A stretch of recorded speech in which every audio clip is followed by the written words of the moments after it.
Welcome. You're listening to the I'm Wired to Inspire podcast, creatively engineered by Nicole, the inspiration specialist. I'm Wired to Inspire is a powerfully packed 5-minute podcast filled with inspiration and encouragement to get you through your day. It's designed to inspire you to live your authentic purpose. Now stay tuned for your host, Nicole, the inspiration specialist, on today's episode of I'm Wired to Inspire. Hey everyone, and thank you so much for joining me today on my podcast. It is day 4 of the Healing Experience 2018, a year of healing and loving yourself back to life God's way, with the topic of process. Guys, so far we have gone over 3 questions this week, and today we have come to the 4th question, and it is in regard to how we view process and if we need to be healed and if we need to examine how we've been processing things over time in our lives. This month in particular, and only this month, I featured an author by the name of ADREINNE, and the book is entitled The Process to Purpose. Your Purpose Has a Sound. Hit the link below this episode and you can get a copy of that book from edenschoice.com, and choice is CHOIZE. And the reason why I was inspired to use this book is because when I got the idea to do the experience, the first thing that God dropped in my spirit was process, because people have erroneously processed some of the things that they go through. And this does not apply to everybody, but oftentimes, because we still see a result and we're getting something done, we tend to think that, it's working for us. So quote unquote, if it ain't broke, don't fix it. But what you begin to discover and learn is that the enemy is very cunning. There are many people who start out doing something one way because they think it's what they're supposed to be doing. But a lot of times they may have been perhaps even convinced or coaxed or maybe even bullied into believing that they should do something that they don't genuinely feel called to do. And so you begin to adapt and take on processing that is not your natural way to process. It's not your God-given way to process. And then the struggle ensues between behaving the way you were raised versus the way you were made. Now, this in no way says that how you were raised was bad, because many have grown up in great homes and many have not. So it does not negate or take away from your parental upbringing and what you knew in a family way. No, it does not take away from that. But what this is about is dealing with the individual process. And a lot of times this is not necessarily a thing where you can go and point a finger at someone else and say they made you do something or it's their fault. But you will begin to discover that when you pay attention to some of the things that may have happened traumatically in your life, or things that really turned your life upside down, or things that caused you to ponder how you live your life, you may begin to discover that there's something going on. And maybe the way you naturally do something, you don't really do it that way because you for whatever reason, you just get stuck and you begin to do it. You create a persona, you create a lifestyle, and it's not really who God is calling you to be. And again, this is not for everybody, but I'm a firm believer, just like anything with our spirits, if you know it's God, it's going to tug in your spirit. You're going to feel some type of way. You won't need any convincing. And that's the wonderful thing about this show. I want everybody who's listening, because I don't know who's listening, to be honest. I have no idea who's listening, but I do know that if you are listening, whatever your reasoning for listening, God will always slip in. And he's going to get his point across. And I have no control over that. So I just pray that you guys use this opportunity to begin to pay attention to the things that the enemy never wanted you to think about, things that never crossed your mind. It probably never crossed your mind that, how do I process this stuff? It's more about the outcome of the process we focus on, or how to heal from the outcome, when God is trying to say here in 2018 with this healing experience, no, you wouldn't even have to deal with that outcome if you focus on your process. How do you process these things when they happen? Because some of you, again, it's 5 days. Some of you, a couple of these days, you're going to be like, man, hold up. This is not really, it's not natural for me to even do this the way I've been doing it. Let me bring this before the Lord and see what he says. Other days, you're going to be like, no, I'm good with that. I definitely do this way, and I feel at peace with it. I feel like I'm exactly where I need to be. And, when you're in that space where I'm not necessarily trying to appease anyone, but this is just really what it is for me. And, guys, a lot of times in life when we go through things, certain things become us. you can be affected so deeply sometimes in life that the processing that you take on after you've experienced something that you never saw coming, that becomes who you are. But I believe what happens a lot of times with healing is that you begin to see signs in people that give you red flags as to why they may behave the way they behave. Now, that leads me to today's question. Today's question is, do you blame or become broken? Now, in the book, Adrienne speaks heavily about Job. And I mentioned to you the other day, that's why you have to get the book, because she talks about Job from the perspective of perseverance versus patience. Okay, because we all hear the patience of Job, but she breaks that bad boy down talking about how Job was somebody who persevered.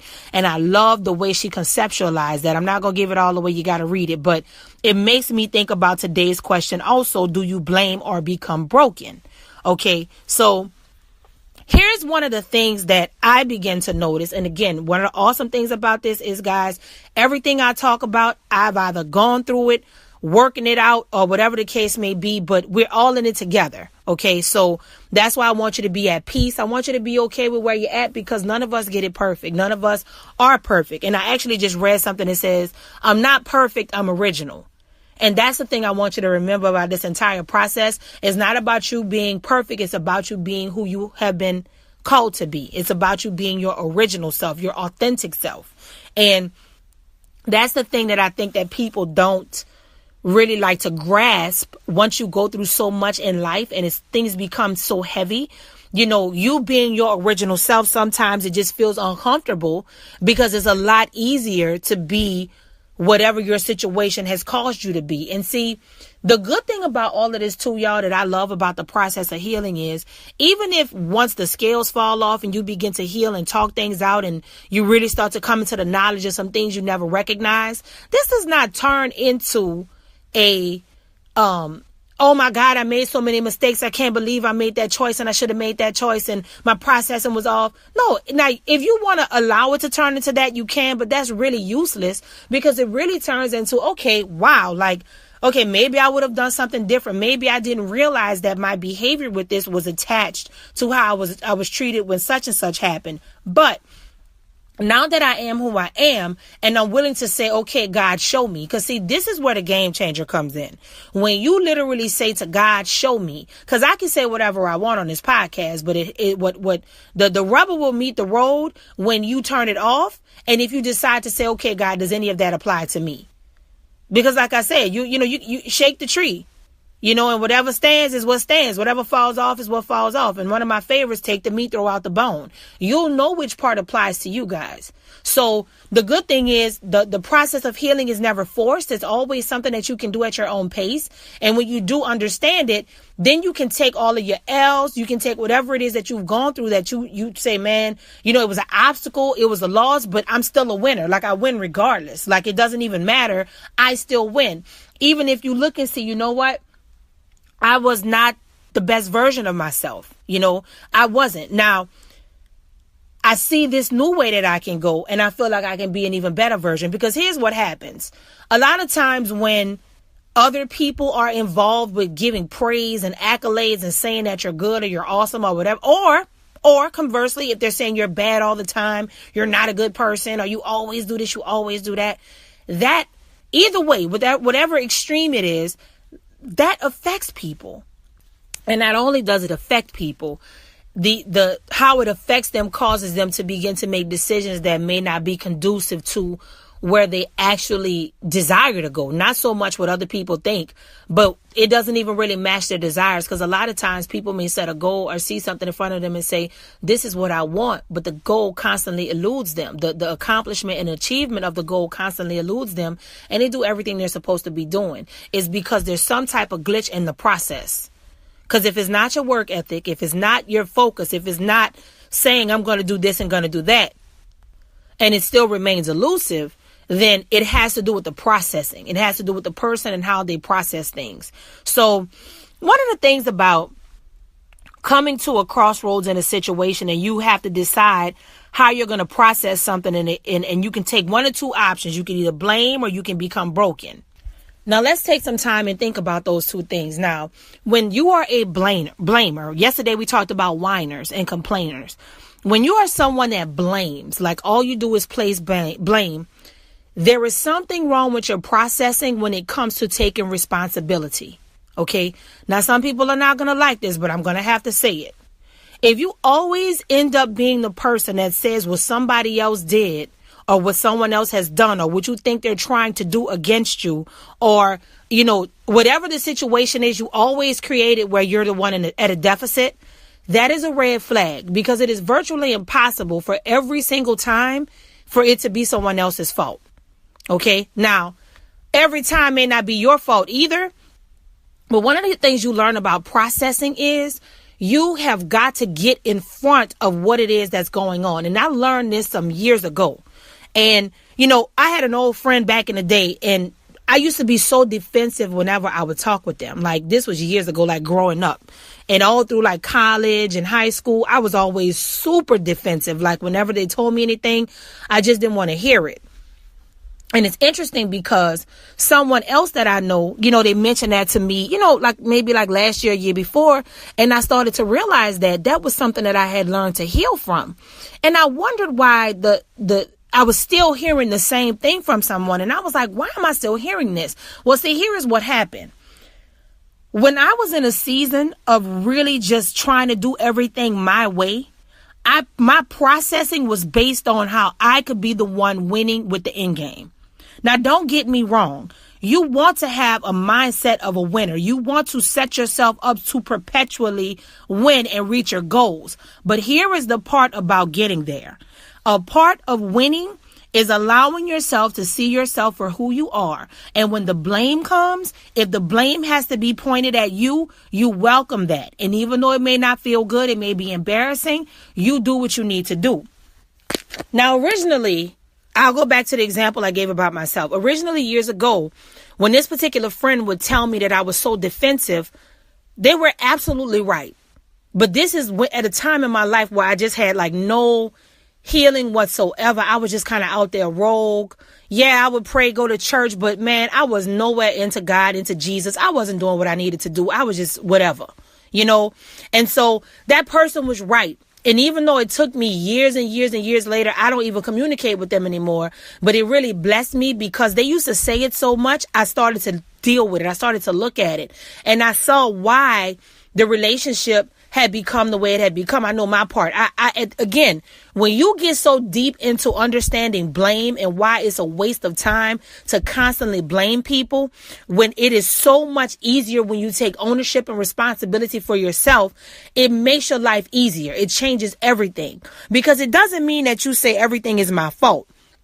No. But what you do is get down to brass tacks concerning the process. And what I had to learn was, again, they wouldn't even notice about me now because they're not in my life anymore. But one of the things I had to understand was this. Even when we were coming up, you know, as kids, and I was processing the death of my mother, I adapted that process from someone else, because when I tried to emote and express my feelings, I was screamed at, I was fussed at, and I was told, don't do that. Really hard like that. And again, you don't find out until years later the person did not mean any harm, but at the same time, it's because they didn't know how to process and they couldn't handle it. So when they saw me crying and couldn't handle it, they were just like angry, like, just stop doing that. And you're like, okay, stop doing that, but I'm hurting. I feel bad. I don't know what to do. I'm lost. Help me. And you get no help.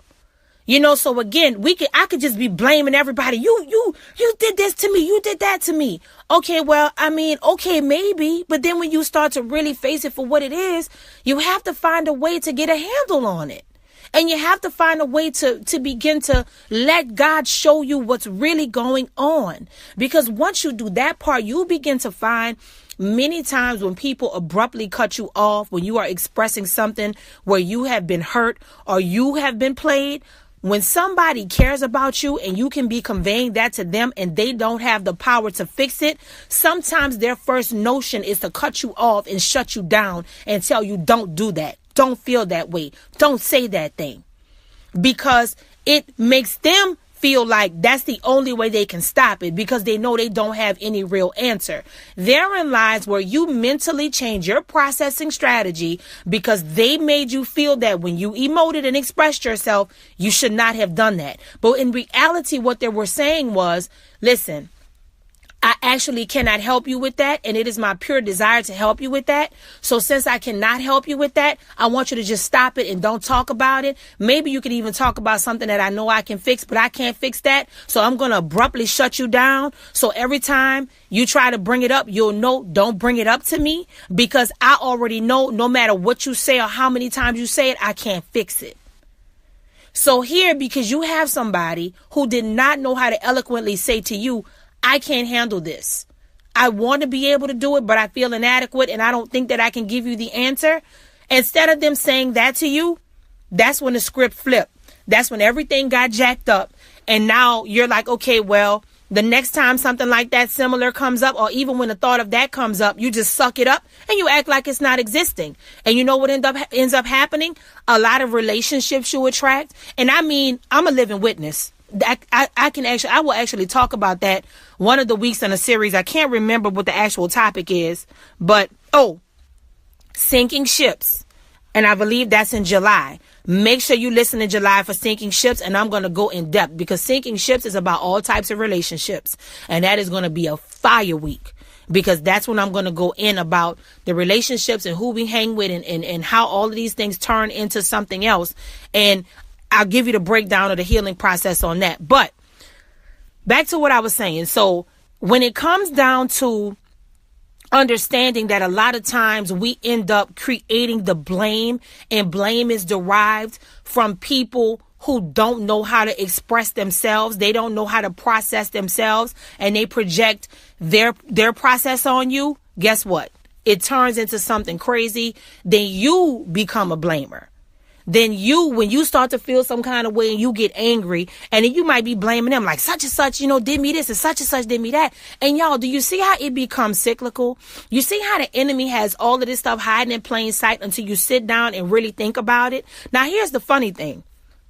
The same way I had that person tell me all throughout my life until I started dealing with it, about being defensive, right? Until I really started dealing with that, because I really didn't want to hear what they were saying.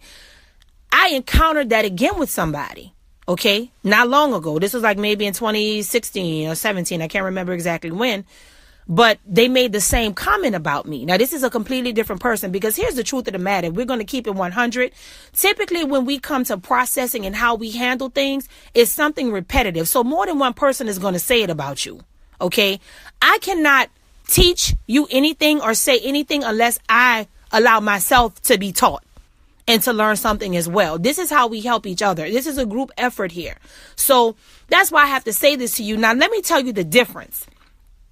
This time, when the person came to me, a completely different person, and they kind of attacked me on a slick, but I'm not even going to get into that. But their approach was somewhat of an attack to try to quote unquote handle me and show me, because they've been knowing me forever since we was little and da-da-da-da. And I let them say what they said. And they say, yeah, because you don't like to let nobody tell you nothing. Now, this is what I thought about. Yeah, that's still something I think that it's hard a lot of times when your personality is set up where you feel like, you know what? I don't want nobody to tell me nothing, because when I would tell somebody something, this is how they played me, right? When you get to that place, yeah, that could be something you hear a lot. But here is what I realized. They didn't know that was something I worked on, because I hadn't talked to them really for years in that way. So they just automatically assumed when they approached me the last time that they were talking to the same unhealed woman. And I was not that person. Okay. So when they made the comment, I literally opened my mouth to just roast them. And then I just shut my mouth. And then I said, okay, and I took it. Because what I realized in that moment, again, sidebar, this is why it's so important for healing, guys, because you will begin to navigate in your process. See, my process changed. Watch this. My process changed because once they said that, and I understood the reason why, if they told me that 5 or 10 years ago, that would be correct, was because I was defensive, and I did not want anybody to tell me anything, or so it appeared. in retrospect, after really walking through the healing process, it wasn't that I didn't want anybody to tell me anything, but I didn't know what I was telling myself. And I would just try to protect myself and safeguard myself like, hey, don't tell me nothing. Don't give me no information until I know what's going on with me first. I don't understand what it is. And then in my mind, because of everything I had gone through, I felt like they were trying to project. They were trying to push what they wanted on me. So that is really what that was. It wasn't even that I mean, I love to talk to people. I love to engage people. I appreciate opinions, but it would never come off like that because my processing sucked. And trust me, I am still working on that. I am always working on that. We all have shortcomings. I mean, if we didn't have shortcomings, we would just be perfect and we can be right up there with Jesus. But that's not who we are. And that's why I want you guys to be okay with it. I want you guys to understand, no, listen, it's legit okay. You're going to hear some things you'll be like, man, this kind of sound like me and I never thought about this. Y'all, that's what it's about. This is the last thing the enemy wants. He don't want no podcast. He don't want no TV show. He don't want no quiet time with the Lord. He don't want you talking to your friends. I can name everything that could give God glory. Anything that could privately or publicly give him glory. It could be giving somebody $1 on the side of the road. It could be giving a homeless person food. It could be doing something in front of 1 billion people. Anything that could be set up to give God the glory, he does not want you to partake in it. So it does not matter who you are. The world can know you or the world may not know you exist. But the enemy does not want you to do it. He wants to keep a noose around your neck. And that's when I realized, when I was encountered the last time, that's when I was able to have enough wisdom and understanding to know at this point in the game, I can see if I open my mouth and respond to this foolery, I would be confirming that I'm no different from this person. When this person said this to me years ago, they were right on time. But this time when they say it, they dead wrong because I did the work.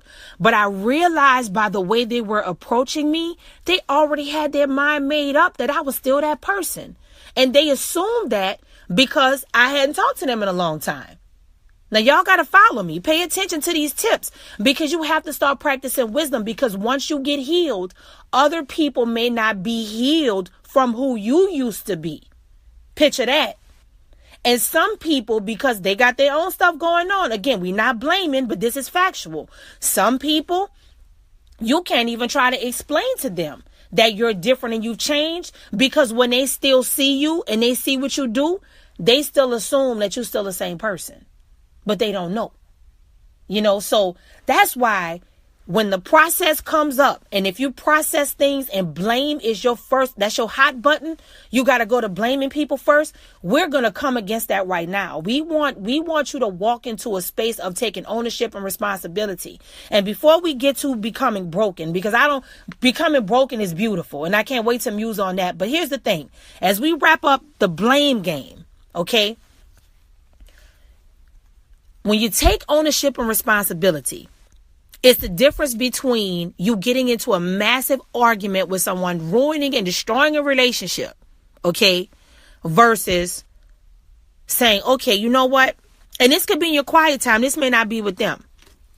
But it's like you saying, okay, I know what they did was wrong and they played me. And if I wanted to, I could kind of make this a thing. If I wanted to.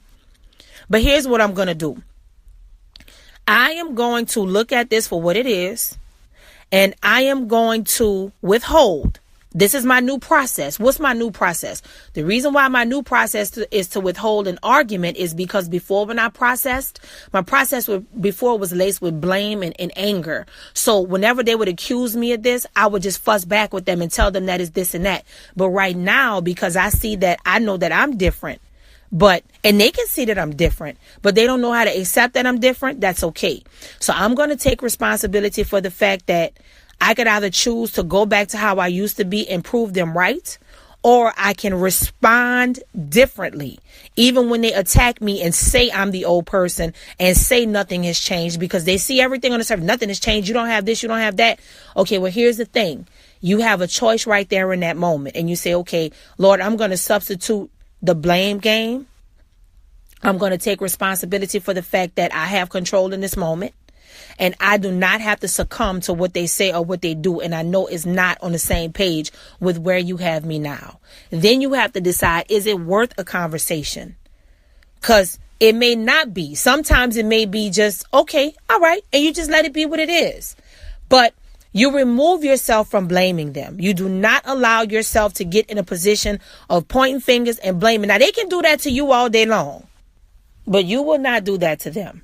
You will take the stance of taking ownership and responsibility is greater than blaming someone, and it is greater than me going back to how I used to be. It's greater than me going back to my old processing, because now I see that it is far more important for me to let God take care of these things. And although I'm human, although I'm literally in this situation in the natural, there has to be a better way for me to own this situation instead of blame somebody. Yeah, they did it.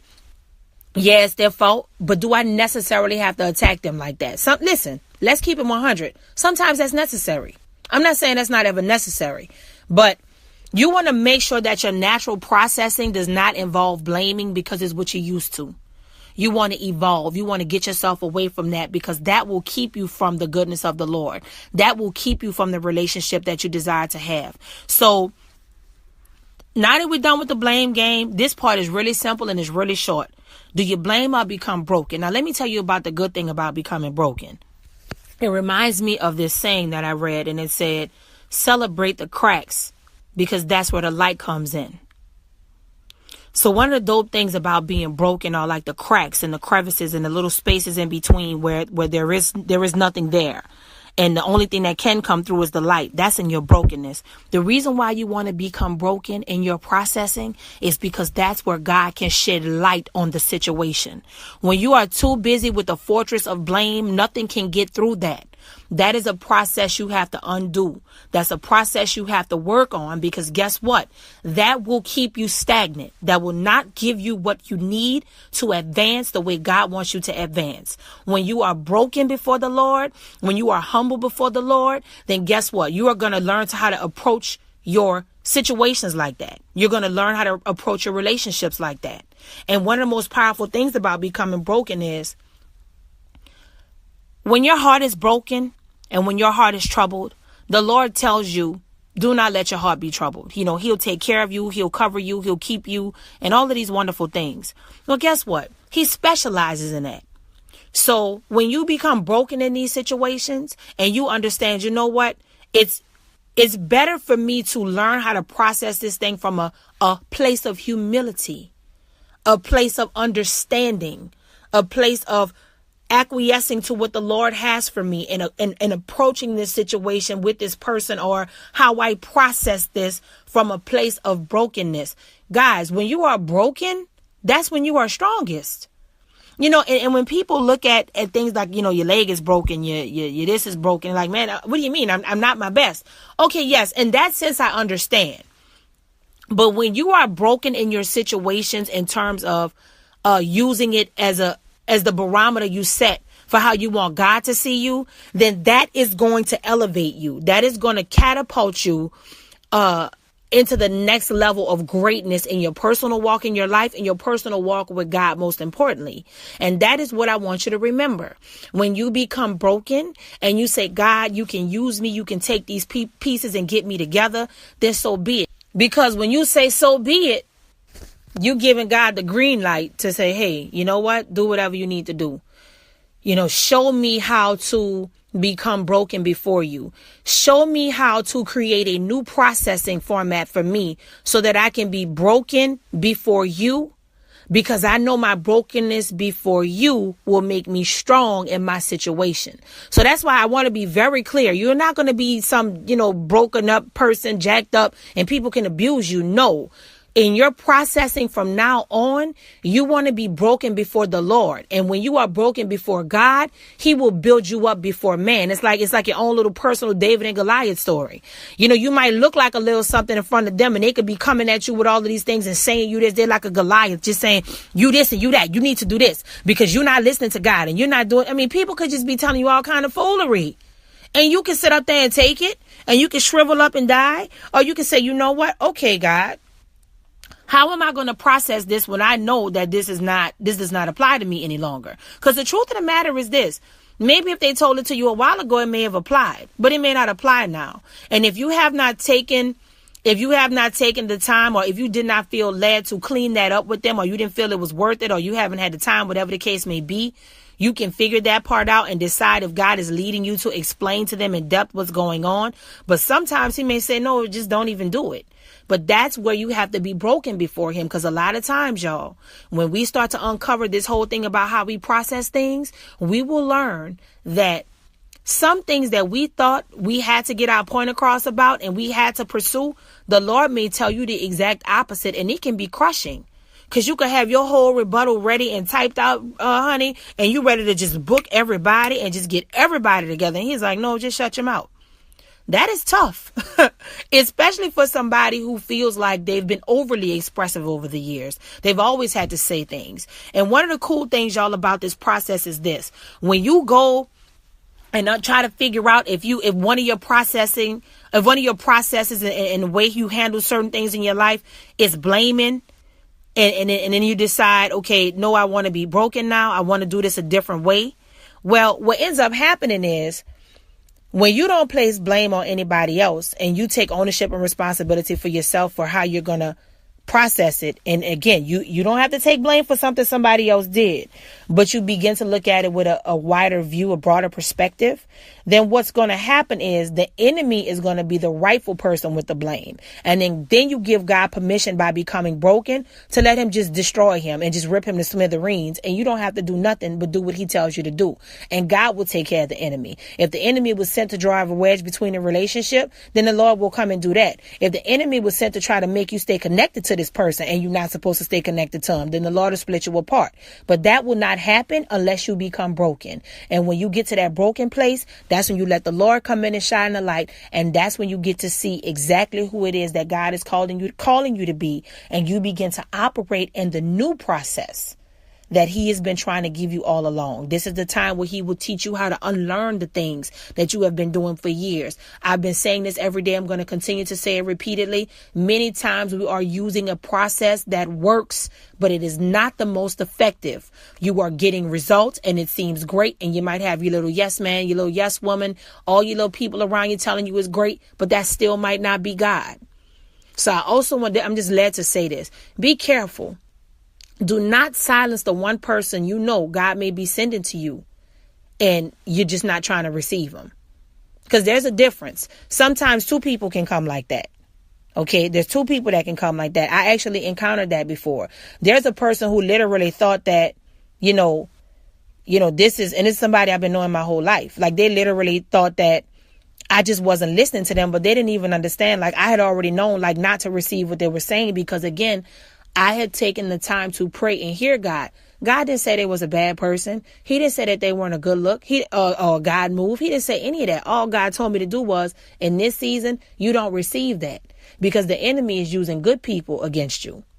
So that's why, again, when you become broken, you get the divine intel. I tell y'all all the time, the Holy Spirit is the ultimate tea spiller. You want to sip some tea? You want to spill some tea? You want to get some details? You want to get some intel? You need to be quiet, be broken before the Lord, and let him give it to you. The Lord will give it to you. He will show you things in your spirit. You don't have to tell nobody, and he will show you right there in front of your face, and other people will see it happen, so you know you're not crazy. So that's why it is so important to make sure that you hear God, because again, everybody's not bad, but sometimes the enemy will take something and amplify it and make it look like it's better than what you had. And it's set up to drown out the voice of what's really real. That's why you want to make absolutely certain that you are doing what you need to do in this season. You are paying attention now. You are really getting down to the bottom of your healing process, not the healing process, but how do you process things? Do you need to be healed with your process? Are there certain things in areas of your life you process them a certain way because of something that has happened and you need to unlearn or undo those things? You need to throw those things out and you need to ask God to bring you back to your original mode, how he made you. And so you can get back to handling things that way. That is what this is all about. So again, y'all, tomorrow is the last day of process. And I just want to let you guys know, I also have a workbook. The workbook will be available on January 22nd. I apologize for the delay. I've had inclement weather. I've had technical difficulties all this week. I feel like the enemy has been trying so hard to not let me get this out to you guys, but it will be out on Monday. Lord says the same, and it will be available for purchase. It's only $9.99, but when you purchase, you get two other things with it as well. You get an hour-long instructional recording on how to use the workbook, and it breaks down each page, and it tells you exactly what you need to do for healing. And then you also get access into our closed Facebook group, the Healing Experience 2018, so you can walk it out and walk through everything with us. And if you need help, this is the kind of thing, y'all, when you start to come into the fullness of some of these things, you need a community of people. And you need help, and you need other people that they may not know your situation, and you don't even have to express that. But you'll see as we post topics, some people may just say, you know what, processing was cool. I think my processing has been good. I've looked at some things, but maybe one thing stuck out to me. But then other times they'll say, no, when it came to sinking ships, I was done. Like that, it just read me my rights every day. It was everything that I've been dealing with. Okay, so every day it'll be something different. Every topic will be different for every individual. And again, some of you, it's going to hit the nail on the head for every month. But whatever it is for you, you need a safe space. You need a community. And if you want to share, you can. And if you want to just know that there are other people going through it, and that's all you need to know to give you the comfort you need, then that will be the place for that. Okay, guys. So as I close out, join me tomorrow for the last day of process. And it is, do you quit or press all the way in? I'm wired to inspire. I hope you are too.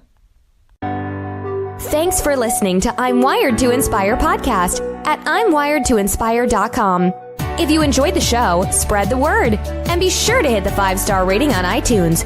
For more information on this podcast and inspirational products and services, log on to the inspirationspecialist.life or I'mWiredToInspire.com. And remember to live your authentic purpose. Thanks again, and see you next time.